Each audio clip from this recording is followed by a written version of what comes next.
Hi guys, I'm Mike from Teleios Painting. We thought we'd make a little video today showing you what we're up to. We're on the 4th floor of Denby Place, and we've been prepping these hallways for painting.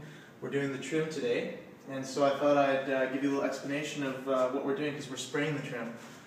So we've installed all the trim, and we've filled all the holes from the brad nails.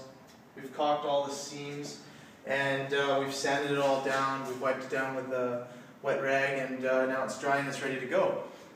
What we've done for prep is we've sealed with tape all of the doors so that none of the dust gets into the residential areas. All the hardware is being replaced, so we didn't worry about that. I'll show you a little bit of info about our product that we're using today. We're using Sherwin-Williams Zero VOC All Surface Enamel. It's a fantastic product. I've really enjoyed it on this project and on projects in the past, and it's always been great. It's an awesome finish, and we're spraying it through our Graco 490 at about 1500 psi. The tip that we're using for this is it's a 208 fine finish tip, and so what that does is it gives a concentrated 4-inch fan with kind of like a mist that'll go onto the trim really nicely, and it's going to leave sort of like an eggshell kind of finish on there.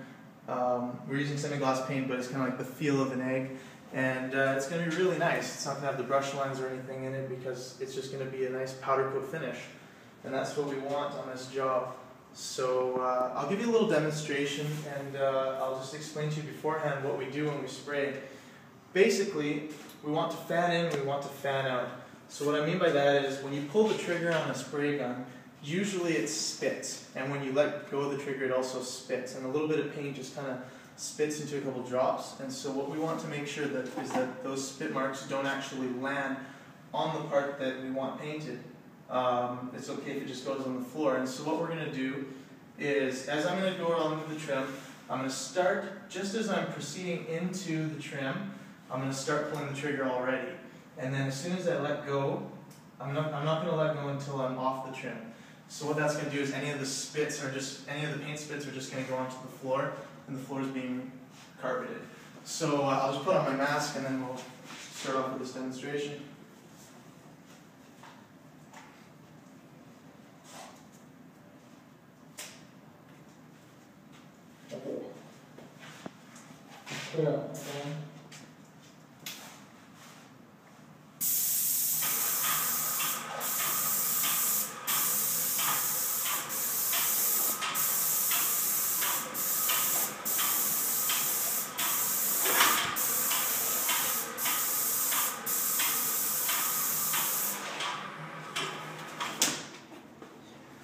Yeah, so what that does is the finish is really smooth. You probably can't see it through the camera, but it's super smooth. It's going to dry really nicely. There's no spit marks in it, and we're just going to cut really tight to that line and when we do the walls, and it's going to look great. So yeah, we'll give you more updates as we're just doing different things. Hope you enjoyed this video, and thanks for watching.